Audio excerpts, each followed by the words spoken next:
السلام علیکم ورحمۃ اللہ وبرکاتہ۔ بسم اللہ الرحمن الرحیم والصلاة والسلام علی رسولہ الکریم وعلی آلہ وصحبہ اجمعین، اما بعد۔ خواتین و حضرات، مختصر درس حدیث کے سلسلے کے ساتھ خلیق الرحمن آپ سے مخاطب ہے۔ آج اس سلسلے کی حدیث نمبر 14 ہے، صحیح مسلم کی حدیث ہے اور حدیث نمبر 1031 ہے۔ اس کے راوی حضرت ابو ہریرہ رضی اللہ تعالی عنہ ہیں۔ عن ابی ہریرہ رضی اللہ تعالی عنہ قال قال رسول اللہ صلی اللہ علیہ وسلم، حضرت ابو ہریرہ رضی اللہ تعالی عنہ راوی ہیں کہ نبی کریم صلی اللہ علیہ وسلم نے ارشاد فرمایا، سبعۃ یظلہم اللہ فی ظلہ یوم لا ظل الا ظلہ۔ 7 ایسے خوش قسمت ترین افراد ہیں جنہیں اللہ اپنے سائے میں جگہ عطا فرمائیں گے۔ اس دن اللہ تعالیٰ اپنے سائے میں جگہ عطا فرمائیں گے جس دن کوئی سایہ نہیں ہوگا سوائے اللہ کے سائے کے۔ اللہ اکبر۔ اللہ نے جو سایہ وہاں رکھا ہوگا اس کے علاوہ کوئی سایہ نہیں ہوگا۔ اس دن ہر ایک کو سایہ کی ضرورت ہوگی کہ وہ سایہ تلے آ جائے۔ اللہ تعالیٰ 7 قسم کے افراد کو سایہ مہیا فرمائیں گے۔ وہ 7 قسم کے افراد، ان کے اعمال کیسے ہیں، وہ ہے کون؟ سنیے۔ امام عادل، وہ حکمران جو عدل و انصاف سے کام لیتا ہے۔ اللہ اکبر۔ صحابہ حکمران بنتے تھے، امیر تھے تو غریب ہو جاتے تھے۔ ہمارے یہاں حکمران بنتے ہیں، غریب ہوتے ہیں تو امیر بن جاتے ہیں۔ کتنا فرق ہے، اللہ اکبر۔ مشرق و مغرب کا فرق ہے۔ یعنی جن 7 افراد کو قیامت کے دن اللہ تعالیٰ سائے میں جگہ عطا فرمائیں گے، ان میں سے سب سے پہلے جس کا ذکر کیا گیا وہ ہے امام عادل، وہ حکمران، وہ مسلم حکمران جس نے اپنی رعایا کے ساتھ عدل و انصاف سے کام لیا ہوگا۔ اللہ اکبر، کتنی بڑی بات۔ اور دوسرا شخص، وَشَابٌ نَشَأَ فِي عِبَادَةِ اللَّهِ تعالی، اور دوسرا شخص وہ نوجوان ہے جو اللہ کی عبادت میں ہی پلا بڑا ہو، جس کی زندگی عبادت الہی میں ہی پروان چڑھی ہو، اللہ کی عبادت میں، اللہ کی اطاعت میں۔ یہ نہیں کہ ہر وقت مسجد میں بیٹھے اور باہر نہ نکلے۔ اللہ کی عبادت اور اطاعت سے مراد یہی ہے کہ زندگی کے بیچ و بیچ رہتا ہے، وہاں وہ کماتا بھی ہے، کھاتا بھی ہے، کھلاتا بھی ہے، نماز بھی پڑھتا ہے، دنیاوی تقاضے بھی پوری کرتا ہے، دینی تقاضے بھی پورے کرتا ہے، دنیا آخرت کے تقاضوں کو پورے کرتے ہوئے جو چلتا ہے، اس پوری اپنی چال کے اندر وہ اللہ کو ناراض نہیں کرتا۔ وہ عبادت کا مسئلہ ہو، وہ تجارت کا مسئلہ ہو، وہ معیشت کا مسئلہ ہو، وہ ریاست کا مسئلہ ہو، وہ سیاست کا مسئلہ ہو، وہ فرد کا مسئلہ ہو، وہ معاشرے کا مسئلہ ہو، وہ قیادت کا مسئلہ ہو، کوئی بھی مسئلہ ہو، وہ اس کی ذات کا مسئلہ ہو، اس کی گھریلو زندگی کا مسئلہ ہو، اس کی معاشرتی زندگی کا مسئلہ ہو، اس کی خانگی زندگی کا مسئلہ ہو، اس کی ملازمت کا مسئلہ ہو، اس کی زراعت اور تجارت کا مسئلہ ہو، کوئی بھی مسئلہ ہو، وہ زندگی کے تمام شعبوں کے اندر دراصل اللہ کی عبادت میں ہی لگا رہتا، اللہ کی اطاعت میں ہی لگا رہتا، کہ ان تمام شعبوں میں وہ کام کرتا ہے جس سے اللہ راضی ہو، اللہ ناراض نہ ہو۔ کہ وہ نوجوان جس کی جوانی پروان چڑھی اللہ کی عبادت میں، اللہ کی اطاعت میں، اس نوجوان کو قیامت کے دن اللہ تعالیٰ عرش الہی کا سایہ دیں گے۔ اللہ اکبر۔ 2 بندے ہو گئے۔ تیسرا شخص کون سا ہوگا جسے اللہ تعالیٰ سایہ فراہم کریں گے قیامت کے دن؟ وَرَجُلٌ قَلْبُهُ مُعَلَّقٌ فِي الْمَسَاجِدِ، وہ بندہ جس کا دل مسجد میں اٹکا رہے، معلق رہے، ادھر نماز ختم ہوئی نہیں، ادھر دوسری نماز کی اس کو فکر پڑ گئی، وہ کہیں بھی ہے اس کا دل مسجد میں لگا ہوا کہ میں نے سیدھے مسجد میں پہنچنا۔ زندگی کے نازک ترین مسائل میں ہے، اہم ترین مسائل میں ہے، ملازمت میں ہے، تجارت میں ہے، قیادت میں ہے، حکمرانی میں ہے، ریاستی امور میں ہے، سیاسی امور میں، کہیں بھی ہے، فکر اس کو اپنی عبادت کی ہے، اللہ کی اطاعت کی، کہ میں نے اللہ کی اطاعت اور عبادت کرنی ہے، اس کا دل مسجد میں اٹکا ہو، کہیں باہر جاتا تو اس کو یہی فکر ہوتی ہے کہ اگلی نماز کے لیے میں نے مسجد میں پہنچنا اور میں نے اللہ کی عبادت اور اطاعت کرنی، میں نے بجماعت نماز پڑھنی ہے۔ اللہ اکبر۔ یہ تیسرا شخص، اسے اللہ قیامت کے دن عرش میں کے الہی کے نیچے جگہ فراہم کریں گے۔ اور چوتھا شخص، وَرَجُلَانِ تَحَابَّا فِي اللَّهِ، وہ دو لوگ، وہ دو آدمی جو ایک دوسرے سے محبت کریں صرف ایک اللہ کی وجہ سے، یعنی دو آدمیوں کے درمیان محبت کی بنیاد اللہ ہے، اللہ ہے، صرف اللہ۔ ہوتے ہیں نا، ایک بندہ ہوتا ہے، آپ دیکھتے ہیں آپ کا ان کے ساتھ کوئی بلڈ ریلیشن نہیں ہوتا، دور دور تک کوئی رشتہ داری نہیں ہوتی، اچانک آپ کی ملاقات ہوئی ہوتی ہے، اور وہ ملاقات صرف اللہ کی بنیاد پہ ہوئی ہوتی ہے۔ وہ تعلقات استوار ہوتے ہیں تو اللہ کی بنیاد پہ تعلقات استوار ہوتے ہیں، وہ محبت استوار ہوتی ہے، وہ تعلقات بڑھتے ہیں تو صرف اللہ کی بنیاد پہ بڑھتے ہیں۔ تحابا فی اللہ، وہ دونوں ایک دوسرے سے محبت کرتے ہیں اللہ کی وجہ سے۔ اجتمعا علیہ، اللہ کی محبت پر دونوں جمع ہوتے ہیں۔ وتفرقا علیہ، اللہ کی محبت پر دونوں جدا ہوتے ہیں، یعنی جمع بھی اللہ کی محبت کی بنیاد پر، اور جب جدا ہوتے ہیں تو وہ بھی اللہ کی محبت کی بنیاد پر، یعنی جب جدا ہو بھی تو اللہ کی محبت ان کے درمیان، جب ملے بھی تو اللہ کی محبت ان کے درمیان، وہ محبت ان کے درمیان برقرار اور استوار رہتی صرف اللہ کی وجہ سے، صرف ایک اللہ کی وجہ سے۔ وہ بیٹھیں، پئیں، کھائیں، جدا ہوں، ملاقاتیں ہوں، سمجھائی؟ جدا سے مراد یہاں جدائی نہیں کہ تعلقات ختم ہو جائیں، یعنی نشست و برخاست، جس کو ہم اردو میں کہہ سکتے ہیں نشست و برخاست، ان کی نشست و برخاست جو ہے وہ اللہ کی وجہ سے بس۔ اللہ اکبر۔ ایسے شخص کو بھی قیامت کے دن عرش الہی میں سایہ ملے گا۔ کتنے ہو گئے جی؟ امام عادل 1، نوجوان 2، تیسرا آدمی قلب 4، چوتھا ہی۔ اب پانچواں، ورجل، اور پانچواں شخص وہ خوش قسمت ترین انسان ہے، دعتہ امرأۃ ذات منصب و جمال، اور پانچواں وہ شخص جسے عورت دعوت گناہ دیتی ہے، وہ عورت بھی کوئی چھوٹی موٹی عورت نہیں ہے، ذات منصب و جمال، بڑی عزت و رتبے والی عورت، و جمال، حسن و جمال والی عورت، یعنی عزت و رتبے والی عورت، کوئی کیا کہتے ہیں بازاری عورت نہیں، باہر کی، بڑی عزت و رتبے والی عورت، حسن و جمال والی عورت اس پر فریفتہ ہو جاتی ہے اور اسے دعوت گناہ دیتی ہے۔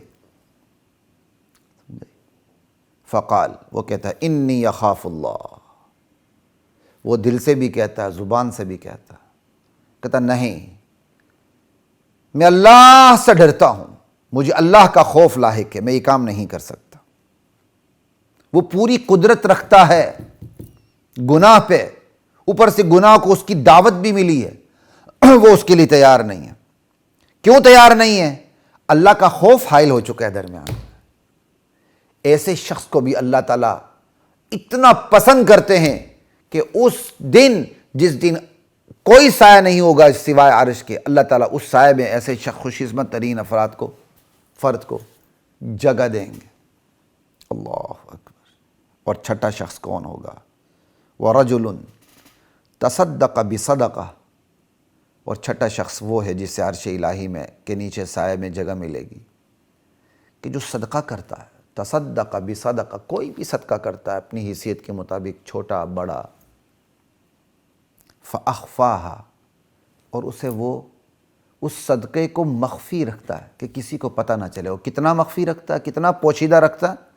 حَتَّى لَا تَعْلَمَ شِمَالُهُ مَا تُنْفِقُ يَمِينُهُ، وہ اس صدقے کو اتنا پوشیدہ رکھتا ہے کہ اس نے دائیں ہاتھ سے صدقہ دیا ہوتا ہے، بائیں ہاتھ تک کو پتہ نہیں ہوتا کہ دائیں ہاتھ نے صدقہ دیا ہے۔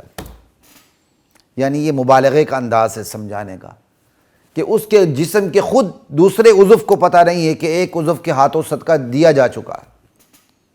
یہ مبالغے کا ایک طریقہ ہوتا ہے، یعنی اتنا پوشیدہ رکھنا کہ خود اپنی ذات کے حصے کو بھی پتہ نہیں ہے. جس حصے سے صدقہ دیا صرف اس کو پتہ ہے، دائیں ہاتھ سے صدقہ دیا ہے صرف دائیں کو پتہ ہے، بائیں کو پتہ ہی نہیں. اتنا پوشیدہ رکھ کے بندہ صدقہ دیتا ہے. ایسے شخص کو بھی عرش برین کے نیچے سائے میں جگہ میں دیں گے اللہ تعالیٰ قیامت کے دن. اللہ میرا اور آپ کا شمار ان افراد میں فرمائے. سمجھ آئی کتنی بڑی بات ہے. ہاں یہ ایک صورت ہے جہاں صدقہ مخفی دینا ہو. بسا اوقات صدقہ بول کے دیا جانا بہتر ہوتا ہے کہ سب کے سامنے صدقہ دیا جائے تاکہ اگلے کو اگلے کی اور صدقہ دینے والوں کو حوصلہ افزائی ہو اور ترغیب ہو کہ وہ لوگ بھی صدقہ دیں. پھر ایسے میں اعلانیہ صدقہ بھی دیا جا سکتا ہے. اعلانیہ صدقے کے اپنے تقاضے ہیں، پوشیدہ صدقوں کی اپنا موقع محل ہے. جہاں جیسا موقع محل ہو وہاں اسی طرح صدقہ دیا جانا سب سے بہتر ہوتا ہے. اگر اعلانیہ صدقہ دیا جانا بہتر ہے تو اعلانیہ دیا کریں، اگر پوشیدہ دینا بہتر ہے تو پوشیدہ دیا کریں. ہمارے ہاں جو پوشیدہ دینا ہے وہ بھی پوشیدہ نہیں دیتے ہیں. آپ دیکھتے نہیں ہیں. میں چونکہ مختصر درس حدیث کا سلسلہ ہے تو میں زیادہ تشریح مناسب نہیں سمجھتا، لیکن چلیں ایک بات کر دیتا ہوں کہ آپ دیکھیں ہمارے علاقوں میں کونسلر ہوتے ہیں، MP ہوتے ہیں، MNA ہوتے ہیں. کونسلر تو اتنا کام نہیں، MP MNA وزراء تک یہ کام کرتے پھرتے ہیں. انا للہ و انا الیہ راجعون.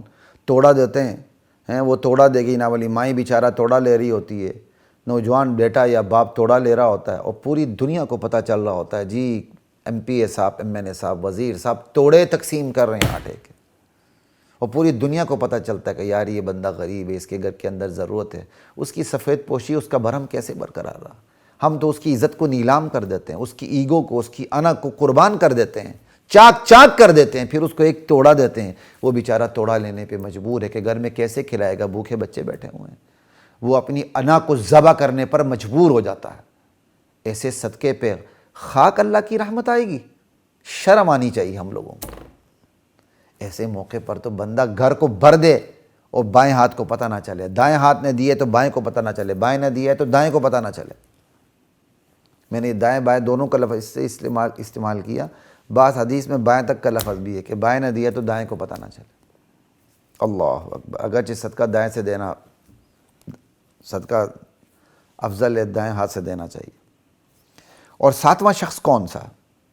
سنیے، جسے عرش الہی کے نیچے سائے میں جگہ ملے گی. ورجل، ساتواں بندہ وہ ہے ذکر اللہ خالیہ،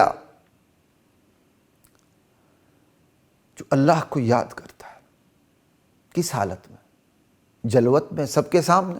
بھائی سب کے سامنے بھی اللہ کو یاد کرنا چاہیے، لیکن یہاں کون سا بندہ مراد ہے؟ سنیے، خالیہ، خلوت میں، تنہائی میں بیٹھا ہوتا ہے، اللہ کو یاد کرتا ہے، اللہ کے سامنے اپنا دکھڑے رکھتا ہے. اللہ کا خوف بھی اس کو لاحق ہوتا ہے، اللہ کے عذاب کا خوف. اللہ سے محبت بھی شدید ہوتی، تو محبت کی وجہ سے بھی بندے کو دھڑکا لگ جاتا ہے. کسی سے شدید محبت ہو تو بندہ ڈرتا ہے کہ میری کوئی ادا اس کو بری نہ لگے. محبت کی وجہ سے بھی خوف لاحق ہوتا ہے. تو بعض علماء نے محبت کی وجہ سے جو خوف لاحق ہوتا ہے اس کے لیے وہ خشیت کا لفظ بولتے ہیں کہ بھائی خشیت کا لفظ اس خوف کے لیے بولا جاتا ہے جو محبت کی وجہ سے ہوتا ہے. اللہ کے عذاب کا خوف، اللہ کی رحمت کی امید، اللہ کو وہ یاد کرتا ہے. امید اور خوف کی حالت میں وہ اللہ کو یاد کر رہا ہوتا ہے. ایسے میں ہوتا کیا ہے؟ ففاضت عیناہ، اس کی آنکھیں بہہ پڑتی ہیں، اس کی آنکھوں سے آنسو رواں ہو جاتے ہیں. اس لیے حدیث میں ہے نا، رونا نہ آئے تو رونے کی شکل بنا لیا کرو. فَإِن لَّمْ تَبْكُوا فَتَبَاكَوْا. اللہ اکبر. رونا نہ آئے تو رونے کی شکل بنا لیا کرو، بتکلف رونے کی کوشش کرو. یہ کوئی ریاکاری نہیں ہوتی. ہاں لوگوں کے سامنے احتیاط کرنی چاہیے، لیکن لوگوں کے سامنے بھی رونا آ جائے تو کچھ نہیں ہوتا، لیکن اس میں ریاکاری نہیں ہونی چاہیے. تو ساتواں وہ شخص ہے جو تنہائی میں اللہ کو یاد کرتا ہے. اور اللہ کو یاد کرتے ہو اس کی آنکھوں سے آنسو چھلک پڑتے ہیں، کہتے ہیں اتھرو شروع ہو جاتے ہیں۔ یہ پنجابی کا لفظ میں بار بار کہتا ہوں، مجھے بڑا اچھا لگتا ہے، اس کے اتھرو شروع ہو جاتے ہیں، اتھرو نکل آتے ہیں جب وہ اللہ کو یاد کرتا ہے، اور خصوصاً وہ بندہ جو دنیا سے ٹھکرایا ہوا بندہ ہو، اپنوں نے، اجنبیوں نے، غیروں نے ظلم کیا ہو، حقوق پہ ڈاکے مارے ہوں، اور وہ بندہ جب تنہائی میں اللہ کو یاد کرتا ہے نا، تو اس کا اللہ سے ایک عجیب قسم کا تعلق استوار ہو جاتا ہے۔ وہ اللہ کے سامنے اپنا دکھڑا رکھتا ہے، اپنا دکھڑا رکھتا ہے، یا اللہ دیکھ میرے ساتھ کیا ہوا، میں کیا سوچ رہا تھا، میں نے جن کے ساتھ کیا سوچا تھا وہ آج لوگ میرے ساتھ کیا کر رہے ہیں۔ پھر اس کی آنکھیں چھلک پڑتی ہیں، وہ اللہ کو یاد کر کے روتا ہے۔ اللہ اکبر، اللہ کی خشیت میں روتا ہے، اللہ کی محبت کی وجہ سے بھی اس کو ڈر لگا رہتا ہے کہیں اللہ میری کسی حرکت سے ناراض نہ ہو جائے، اس پہ بھی اس کو رونا آتا ہے۔ اللہ کی عذاب کا خوف دامنگیر ہو جاتا ہے، اس پر بھی اس کو رونا آتا ہے۔ اللہ کی یاد اس کو اتنی ستاتی ہے کہ وہ اللہ کا دیدار کرنا چاہتا ہے، اس پر بھی اس کو رونا آتا ہے۔ ایسا شخص اللہ کو اتنا پسند ہے، اتنا پسند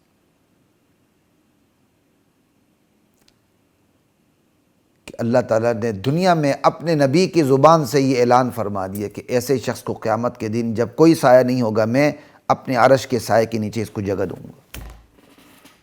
تو 7 اشخاص ہو گئے جنہیں قیامت کے دن عرش الہی کے نیچے اللہ اس دن سایہ دیں گے جس دن اس کے علاوہ، اس عرش کے علاوہ کوئی سایہ نہیں ہوگا۔ پہلا شخص عادل حکمران، دوسرا شخص وہ نوجوان جس کی جوانی اللہ کی عبادت میں گزرے، تیسرا وہ شخص جس کا دل ہی مسجد میں اٹکا رہے، چوتھا وہ شخص کہ 2 شخص سے آپس میں محبت کرتے ہیں اللہ کی وجہ سے، ان کی نشست و برخاست ہی اللہ سے محبت کی وجہ سے، ان کے درمیان محبت ہی اللہ کی وجہ سے، اور 5واں شخص جسے ایک عزت و رتبے والی، حسن و جمال والی عورت دعوت گناہ دے اور وہ کہ مجھے اللہ کا خوف لائے کہ میں یہ گناہ کرنے کے لیے تیار نہیں ہوں۔ چھٹا وہ شخص جب صدقہ دیتا ہے، دایاں ہاتھ صدقہ دے تو اس کے بائیں ہاتھ کو بھی پتہ نہیں چلتا، اور 7واں وہ شخص جب تنہائی میں بیٹھ کے اللہ کو یاد کرتا ہے تو اس کے آنسوں سے آنسو چھلک پڑتے ہیں۔ اللہ اکبر۔ ایک نئی حدیث کے ساتھ آپ سے دوبارہ ملاقات ہوگی، اجازت دیجیے، السلام علیکم ورحمۃ اللہ وبرکاتہ۔